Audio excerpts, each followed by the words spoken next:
اعزاز، اس وقت بہت کچھ ہو رہا ہے اور بڑی تیزی سے ڈیولپمنٹس ہو رہی ہیں، اور یہ ڈیولپمنٹس بالکل بھی کسی بھی طرح سے خوش آئند نہیں ہیں۔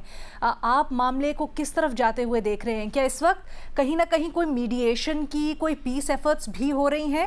اور اگر ایسا ہے تو وہ کس حد تک ٹینجبل ہیں یا نتیجہ خیز ہیں، یا آپ کو لگتا ہے کہ اب دوبارہ سے ہم جنگ کی طرف جا رہے ہیں؟ علینا، ہم دوبارہ سے جنگ کی طرف جا چکے ہیں۔ یہ جنگ جو ہے وہ شروع ہو چکی ہے۔ رات کو بھی امریکہ کی طرف سے کارروائی ہوئی، اس سے پہلے جب کارروائی ہوئی اس کا جواب ایران نے بھی دیا۔ قطر جو ہے وہ بڑے کھل کے آیا ہے میڈییشن کے لیے، اور بیک ڈور رابطے جو ہیں، پاکستان کے بھی بیک ڈور رابطے ہیں تمام فریقین سے۔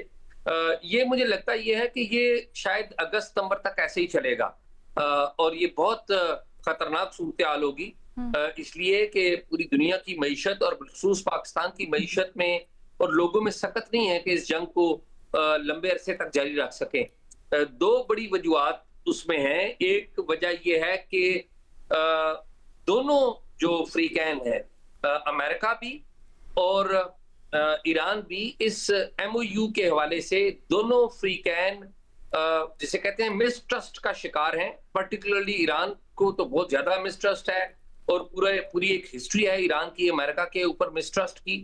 اور معاملہ یہ ہے کہ شاید ڈیپ انسائیڈ ایران اور ایران کی جو اسٹیبلشمنٹ ہے، IRGC، ان کے ذہن میں کوئی شاید یہ خیال ہے کہ وہ جو اگست ستمبر میں آپ کو پتا ہے مڈ ٹرمز ہونے ہیں امریکی صدارتی انتخابات کے، امریکی انتخابات کے، تو شاید کہیں کسی جگہ پہ یہ خیال ہوگا، اور ہے اس کا اشارے ملتے ہیں کہ وہ چاہتے ہیں کہ جو ہیٹ ہے، جو اکنامک ہیٹ ہے، یہ امریکن لوگوں کو بھی آئے، اور امریکی صدر کی ڈونلڈ ٹرمپ کی پالیٹکس میں آخری کیل کے طور پہ اس سارے عمل کو استعمال کیا جائے۔ لیکن یہ یاد رکھنے کی بات ہے کہ اس سارے عمل کا آغاز، جو اٹیک ہے، وہ امریکہ کی طرف سے ہوا تھا۔ اس وقت جو پہلے سے ایم او یو میں چیزیں طے تھیں، جب ان کو انہی کی روشنی میں جو اسٹریٹ آف ہارموز میں 3 جو شپس ہیں ان کو روکنے کی کوشش کی گئی تھی، کیونکہ طے تھا یہ بات کہ جو بھی ایرانی روٹ سے گزرے گا وہ ایران کو اپنی آئیڈینٹی دے گا۔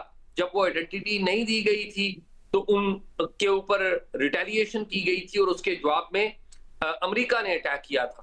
تو یہ جو اگر ریکارڈ دیکھیں جو ٹائم لائن پہ موجود ہے وہ تو یہی ہے، لیکن اس کے آگے ایران بھی بہت آگے بڑھ گیا، اور امریکہ بھی اب بہت آگے بڑھ گیا ہے ان کو واپس لانے کے لیے۔ اسی وقت جو ہے ہوگا جب دونوں طرف تھک جائیں گے، اور مجھے لگ رہا ہے کہ یہ معاملہ دونوں کی اناؤں کا معاملہ بن گیا ہے، جس کے لیے سفر پوری دنیا کرے گی۔ سید محمد علی صاحب، یہ جو جنگ کی زبان ہے، حرب کی اسٹریٹجیز ہیں، اس کو ہمارے لیے آسان الفاظ میں ڈیسائفر کریں کہ اس وقت ہو کیا رہا ہے، اور دونوں فریقین اس سے حاصل کیا کرنا چاہتے ہیں؟ کیا واپس ڈائیلاگ کی میز پر آنا چاہتے ہیں؟ جو مذاکرات ہو رہے تھے اس میں ایک اسٹریٹجک برتری حاصل کرنا مقصود ہے، یا پھر جنگی برتری اور ختم کرنا چاہتے ہیں ایک طرح سے کچھ جنگی میدان کے اندر معاملات؟ علینا، ابھی جس طرح اعزاز نے بڑا زبردست تجزیہ کیا، میں اس کو آسان الفاظ میں ایکسپلین کرتا ہوں۔ دیکھیں، یہ جنگ بیک وقت 4 محاذوں پہ جاری ہے۔ ایک نیریٹو یا بیانیے کا محاذ ہے، جس کو آپ نفسیاتی جنگ بھی کہہ سکتے ہیں۔ دوسرا فوجی محاذ ہے۔ تیسرا سیاسی محاذ ہے، جس پہ ٹرمپ صاحب امریکی سیاسی نظام کے اندر اور ایران کی قیادت بھی اپنے سیاسی نظام کے اندر برسر پیکار ہے۔ اور چوتھا محاذ جو ہے وہ سفارتی محاذ ہے۔ تو چونکہ آپ کا بنیادی سوال سفارتی محاذ کے حوالے سے، تو ڈیفینیٹلی دیکھیں، دنیا کی کوئی بھی جنگ ہو جائے، جنگ عظیم بھی کیوں نہ ہو جائے، تو اس کے بعد بھی اس کے آؤٹ کم کو فارملائز کرنے کے لیے سفارتکاری چاہیے ہوتی ہے۔ ہم نے بھی 65 کی جنگ دیکھی، 71 کی جنگ دیکھی، کارگل دیکھا، اور ابھی بنیاد المرصوص دیکھا۔ دنیا کی جتنی بھی جنگیں ہوتی ہیں اس کے بعد امن دونوں میں سے کسی فریق کی مرضی کی ٹرمز کے مطابق ہو یا نہ ہو، لیکن اس کے آؤٹ کم کو فارملائز کرنے کے لیے بھی آپ کو ڈپلومسی کی ضرورت پڑتی ہے۔ تو ڈپلومسی اس وقت بھی جاری ہے، پاکستان کی جانب سے بھی جاری ہے، اور تازہ ترین اطلاعات کے مطابق روس بھی جو ہے وہ عرب دنیا اور ایران کے درمیان کشیدگی کم کرنے کی کوشش کر رہا ہے۔ تو یہ خوشائند بات ہے۔ چین کی جانب سے بھی اس کی کوشش کی جا رہی ہے۔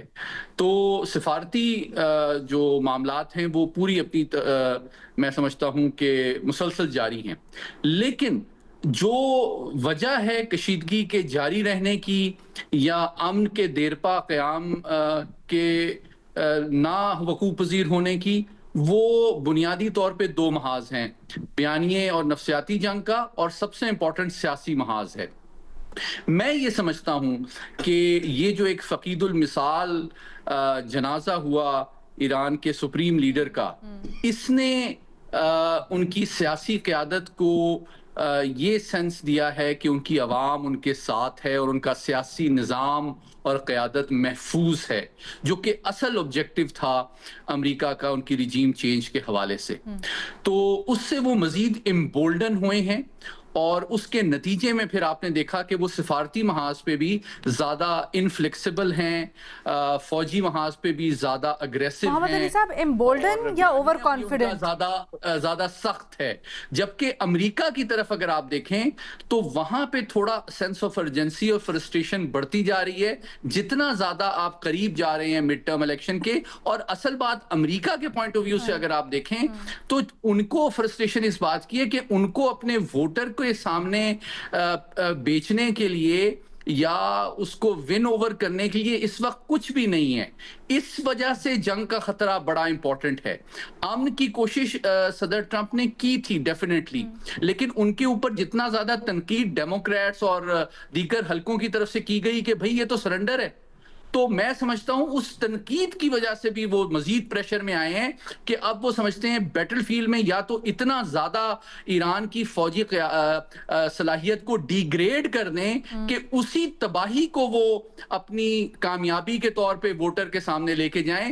اس کی وجہ سے میں سمجھتا ہوں جنگ کے امکانات بڑھے ہیں، کیونکہ صدر ٹرمپ کو یہ بہت زیادہ احتمال ہے کہ اگر وہ پیس اچیو بھی کر جائیں لیکن وہ ایران کی ٹرمز پہ ہو اور وہ وکٹوریس نظر نہ آئے اپنے عوام کے سامنے، تو یہ ان کی یہ امن جو ہے ان کے سیاسی نقصان کا باعث بنے گا۔ یہ وہ احتمال ہے جس کی وجہ سے میں سمجھتا ہوں مذاکرات میں پرابلمز پیدا ہوئی ہیں۔ سید محمد علی صاحب، دو سوال۔ سب سے پہلا تو آپ نے کہا کہ ایران امبولڈن ہوا، کیا امبولڈن یا پھر اوور کانفیڈنٹ؟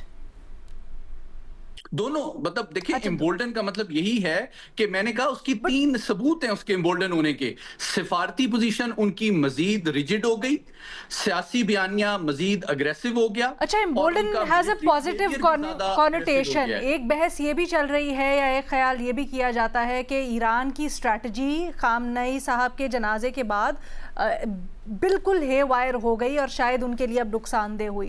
اس لیے میں آپ سے وضاحت چاہ رہی تھی کہ آپ کی رائے کیا ہے۔ دوسرا، یہ ٹائم لائن آپ اس کانفلکٹ کی کیا وہی اینٹیسپیٹ کر رہے ہیں جو اعزاز صاحب نے کہا ہے کہ اگست ستمبر تک آپ کو یہ معاملہ چلتے ہوئے لگ رہا ہے یا پہلے حل ہو جائے گا؟ اچھا دیکھیں، میں بس دو جملے کہوں گا۔ میں اعزاز سے متفق ہوں اصولی طور پہ، لیکن میں اس کی وضاحت مختصراً یہ کرنا چاہتا ہوں کہ یہ جنگ جو ہے اس کی انٹینسٹی یا شدت میں یا حدت میں اگلے ہفتوں میں سمجھتا ہوں شاید کمی آ جائے۔ اچھا، لیکن اس کا تسلسل جھڑپوں کا جاری رہنے کے امکانات میں زیادہ اس لیے دیکھ رہا ہوں کہ ایران کے لیے اب میں سمجھتا ہوں نوشن آف وکٹری یہ ہوگا کہ اگر صدر ٹرمپ مڈ ٹرم الیکشن ہار جائیں۔ اچھا، اور کمی کیوں آپ اینٹیسپیٹ کر رہے ہیں؟ اس کو اس وقت تک جاری رکھیں اور پھر وہ بیانیہ یہ بنائیں گے کہ دیکھیں آپ ہماری ریجیم کے چینج کرنے آئے تھے، ہم نے آپ کو گریو یارڈ آف ایمپائرز جو شروع سے وہ ایک بیانیہ لے کے ایران چل رہے ہیں۔